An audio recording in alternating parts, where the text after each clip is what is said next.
Assalamualaikum dan salam sejahtera. Salam Horas buat kita semua. Apa kabar semua saudaraku? Kita bertemu lagi dengan saya Marsada Siregar Channel. Kali ini saya akan menceritakan tentang Sipirok Nasoli, sejarah berdiri serta harajaon yang ada di Sipirok. Tapi sebelumnya tidak lupa saya meminta agar para saudara semua lebih dahulu subscribe bagi yang belum subscribe, dan setelah video ini ditonton segera like dan komen agar saya tahu segala kekurangan-kekurangan yang saya lakukan dan saya perbaiki pada pembuatan konten berikutnya.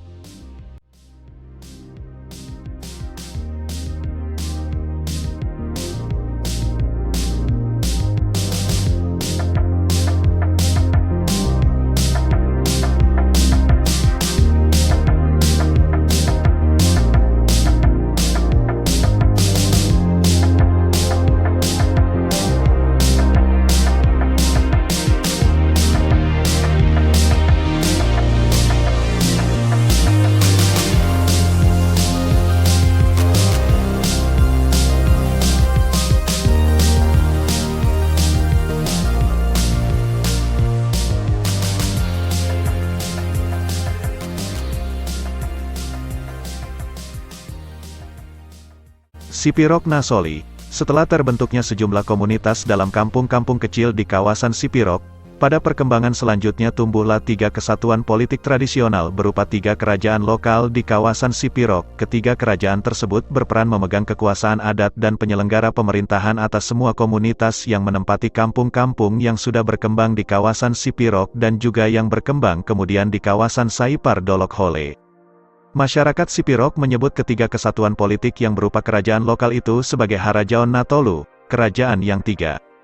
Masing-masing Harajaon tersebut berpusat di Parosorat, Baringin dan Sipirok. Ketiganya merupakan huta tempat bersemayamnya raja yang berkedudukan sebagai pemimpin tertinggi dalam setiap Harajaon. Oleh karena itu, masing-masing kerajaan lokal tersebut dinamakan Harajaon Parosorat, Harajaon Baringin, dan Harajaon Sipirok. Ketiganya menjalankan kekuasaannya masing-masing menurut adat Sipirok. Setelah berdirinya Harajaon Natolu di kawasan Sipirok, masyarakat di kawasan tersebut merupakan masyarakat yang terbentuk oleh sejumlah penduduk yang berlainan marga. Karena eksistensi masing-masing kerajaan lokal itu tergantung kepada adanya masyarakat yang diikat oleh suatu sistem sosial, yang harus didukung oleh 3 kelompok kekerabatan. Sistem sosial tersebut bernama Dalihan Natolu, 3 tumpuan, dan 3 kelompok kekerabatan yang harus mendukungnya ialah kelompok Mora, kelompok Kahanggi, dan kelompok Anak Boru. Kelompok Mora dan kelompok Anak Boru harus berlainan marganya. Dengan demikian jelaslah bahwa masyarakat yang mendukung eksistensi Harajaon Natolu itu harus merupakan masyarakat yang terdiri dari kelompok-kelompok penduduk yang berlainan marganya. Tetapi pemegang kekuasaan di Harajaon Natolu di Sipirok hanya terdiri dari orang-orang, raja-raja, yang bermarga Siregar. Karena pendiri pertama ketiga kerajaan lokal itu pada zaman dahulu ialah orang-orang yang bermarga Siregar. Kisah berdirinya Harajaon Natolu di Sipirok berawal dari pindahnya Ompu Palti Raja dan keluarga serta rakyatnya dari Sibatang Kayu di kawasan Saipar Dolok Hole, Gorga, Torsana, 1974 halaman 52. Mengemukakan bahwa mereka meninggalkan tempat itu dan pergi menuju lembah Gunung Sibual-Buali di kawasan Sipirok. Di situ mereka membuka tempat permukiman yang dinamakan Rante Omas. Letaknya di tepi sungai yang bernama Aek Siguti. Untuk memperluas daerahnya Ompu Palti Raja pergi mencari tempat baru dengan menyusuri Aek Siguti ke arah hulunya. Setelah berhasil menemukan lokasi yang baik, ia membuka sebuah tempat pemukiman di lokasi itu yang kemudian dinamakan Parosorat.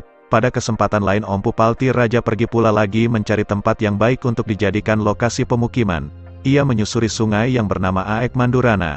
Pada arah hulu sungai itu Ompu Palti Raja menemukan lokasi yang bagus untuk pemukiman. Kemudian di lokasi itu ia membuka perkampungan yang kemudian dinamakan Baringin. Sebuah sungai lain di kawasan Sipirok, yaitu yang bernama Aek Lampesong disusuri pula ke arah hulunya oleh Ompu Palti Raja. Setelah ia menemukan satu lokasi yang baik untuk tempat pemukiman, di lokasi itu Ompu Palti Raja membuka perkampungan. Perkampungan itu kemudian dinamakan Sipirok. Dalam perkembangan selanjutnya, Ompu Palti Raja menempatkan puteranya pemimpin masyarakat pada masing-masing kampung yang dibukanya itu.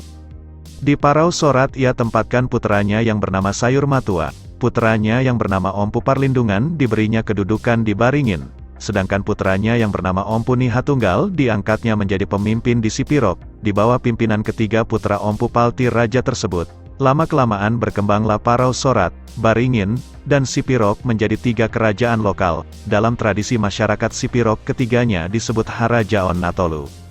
Dari kisah yang demikian ini dapat diambil keterangan yang menunjukkan bahwa pelopor yang membuka Harajaon Natolu ialah Ompu Palti Raja yang pindah dari si batang kayu di kawasan Saipar Dolok Hole ke Rantai Omas di kawasan Sipirok. Dari Rantai Omas Ompu Palti Raja membuka perkampungan Parau Sorat, Baringin dan Sipirok. Kemudian, di bawah pimpinan 3 putranya, ketiga kampung tersebut berkembang menjadi pusat 3 kerajaan lokal di kawasan Sipirok, yang disebut Harajaon Natolu. Sampai berakhirnya zaman penjajahan Belanda, semua desa yang terdapat di kawasan Sipirok dan Saipar Dolok Hole merupakan bawahan dari Harajaon Natolu yang masing-masing berpusat di Parau Sorat, Baringin, dan Sipirok. Menurut Gorga Torsana, 1974 halaman 52, Ompu Palti Raja juga menyediakan sebuah tempat permusyawaratan bagi 3 putranya yang sudah diangkat menjadi Raja Parau Sorat, Baringin dan Sipirok. Tempat permusyawaratan itu terletak di satu lokasi yang bernama Dolok Pamelean atau Bukit Pemujaan. Sebatang pohon beringin besar yang tumbuh di tempat itu dijadikan sebagai lambang kesatuan Harajaon Natolu. Pohon beringin tersebut dinamakan Bonani Asar, pohon tempat sarang.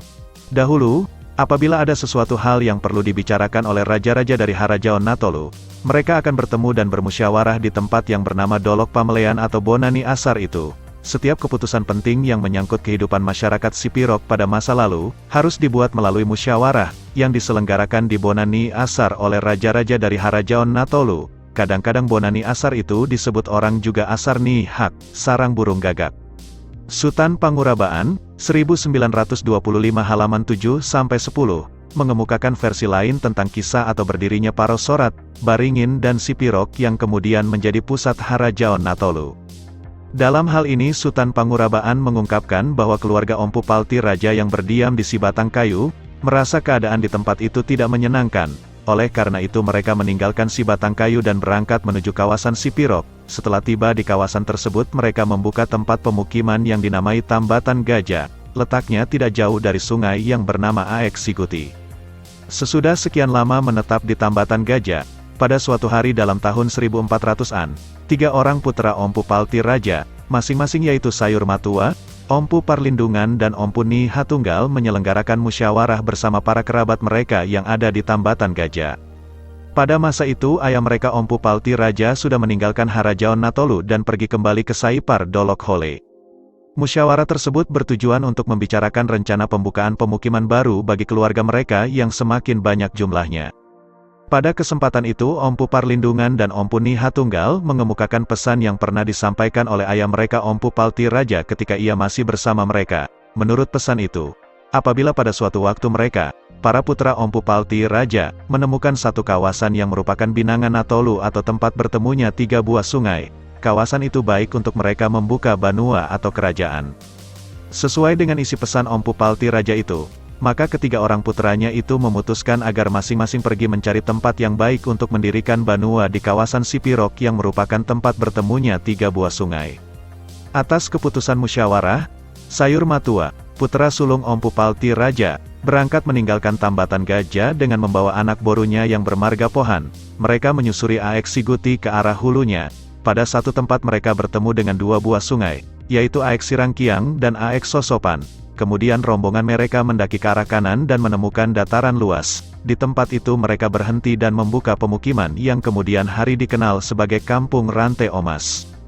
Setelah lama menetap di Rantai Omas memimpin kaum kerabatnya, Sayur Matua meninggal dunia. Kedudukannya sebagai pemimpin penduduk di Rantai Omas digantikan putra sulungnya yang bernama Japar Luhutan.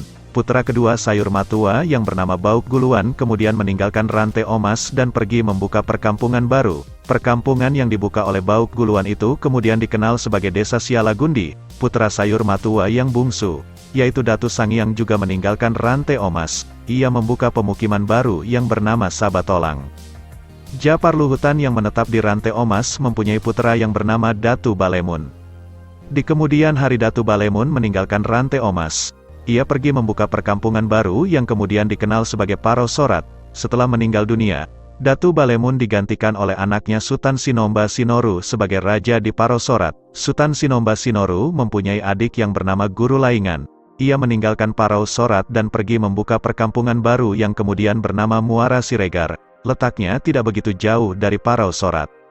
Setelah meninggal dunia, Sutan Sinomba Sinoru digantikan oleh anaknya yang bernama Ja Mangengkok sebagai raja di Parau Sorat. Putra Ja Mangengkok bernama Ja Padang, putra Ja Padang bernama Mangaraja Toltolan, putra Mangaraja Toltolan bernama Sutan Sinomba, dan putra Sutan Sinomba bernama Patuan di Aceh.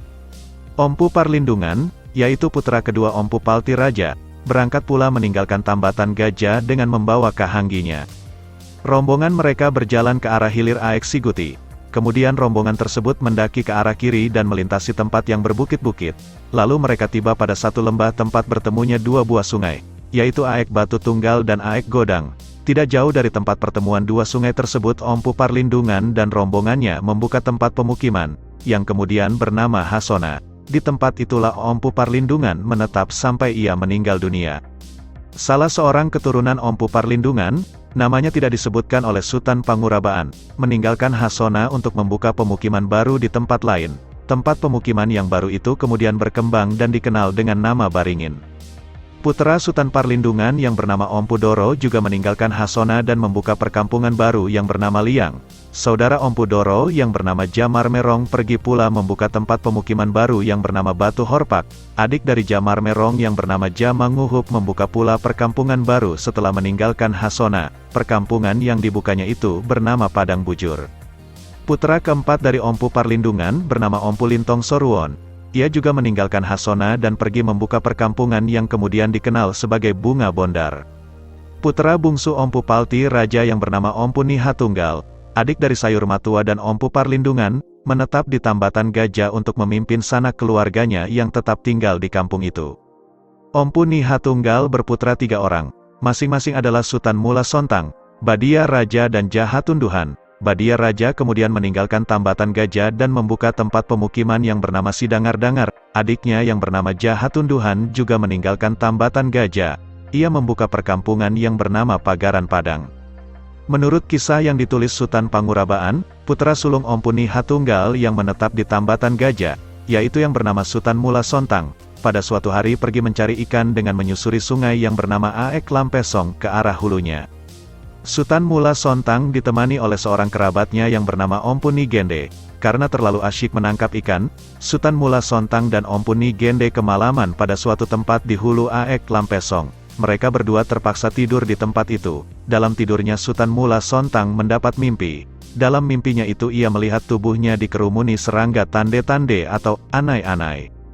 Pada hari esoknya setelah Sutan Mula Sontang tiba kembali di Tambatan Gajah, ia ceritakan mimpinya itu kepada ayahnya Ompu Niha Tunggal. Setelah mendengar cerita anaknya itu, Ompu Niha Tunggal mengatakan bahwa mimpi Sutan Mula Sontang itu merupakan pertanda baik. Artinya, kalau Sutan Mula Sontang membuka perkampungan di tempat ia mendapat mimpi itu, perkampungan itu pasti akan ramai didatangi orang di kemudian hari. Selanjutnya Ompu Niha Tunggal menganjurkan anaknya Sutan Mula Sontang untuk pergi membuka perkampungan di tempat ia memperoleh mimpi yang memberi pertanda baik itu. Sesuai dengan anjuran ayahnya, maka pergilah Sutan Mula Sontang membuka perkampungan ke lokasi dimaksud yang terletak di arah hulu Aek Lampesong. Di lokasi tersebut banyak tumbuh kayu yang bernama Sipirdot. Perkampungan yang dibuka oleh Sutan Mula Sontang di tempat itulah mulanya dinamakan orang Sipirdot, sesuai dengan nama kayu yang banyak tumbuh di situ. Tetapi lama-kelamaan nama perkampungan itu berubah menjadi Sipirok. Dengan demikian tercatatlah Sutan Mula Sontang sebagai pendiri desa Sipirok. Sutan Mula Sontang yang menetap di Sipirok mempunyai 2 orang putra, masing-masing ialah Ja Monanging dan Ja Baun. Ja Monanging membuka perkampungan yang bernama Bagas Lombang, sedangkan Ja Baun membuka pula pemukiman yang bernama Bagas Godang.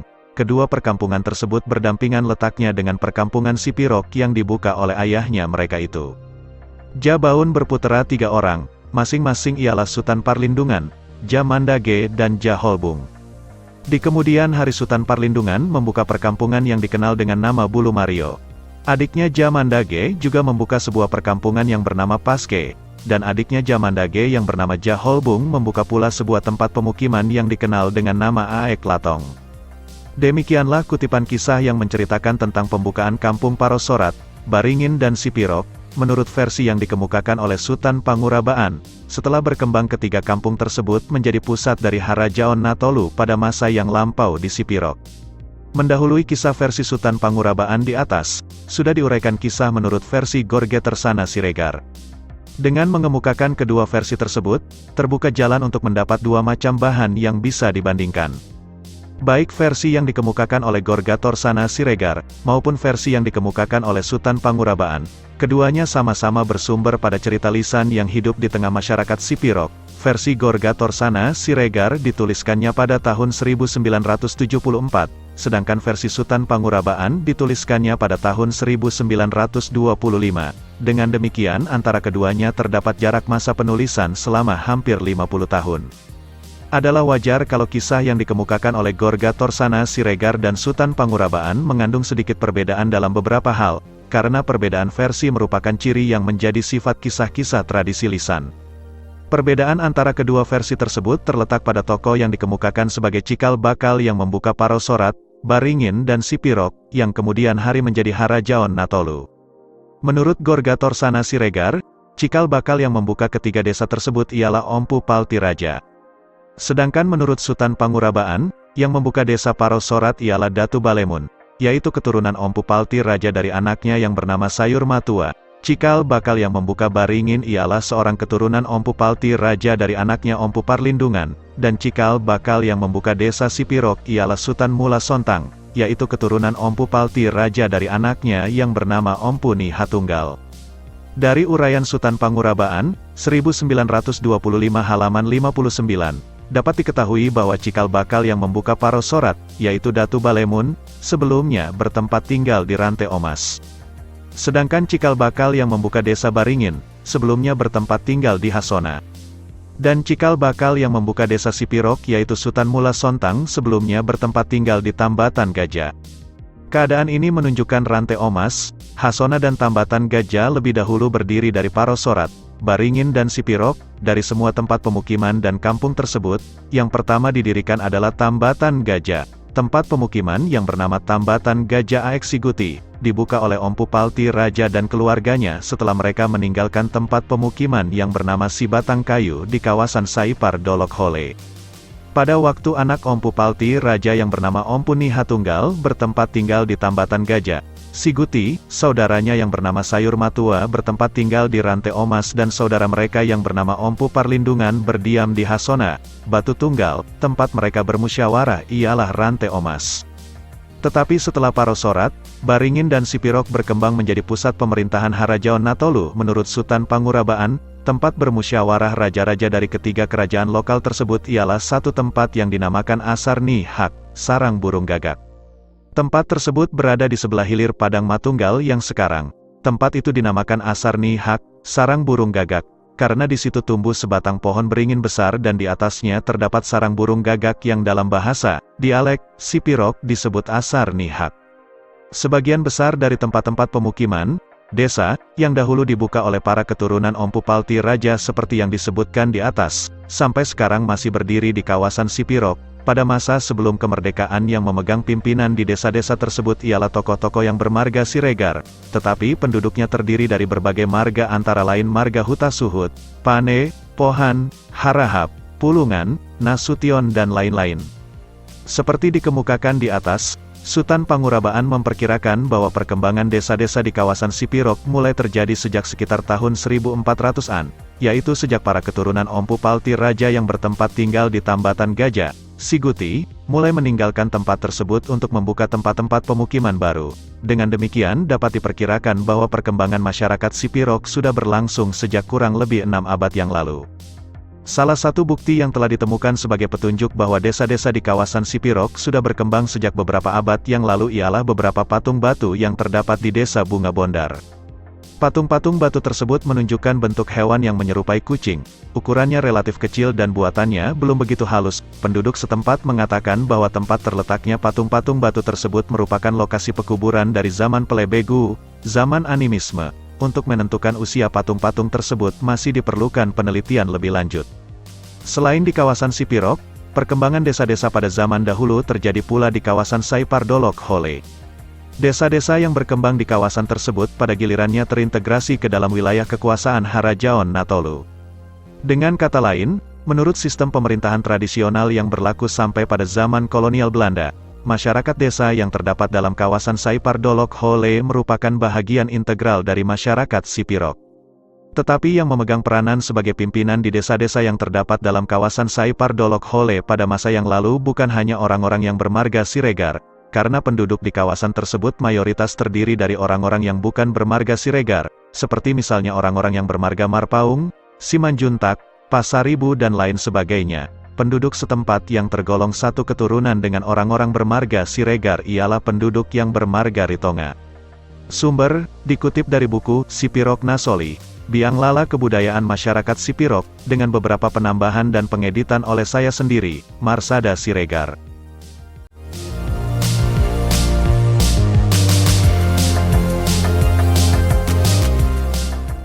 Mohon maaf atas segala kekurangan. Horas Tondi Madingin, Pir Tondi Matogu, Sayur Matua Bulung. Wassalamualaikum dan salam sejahtera buat kita semua.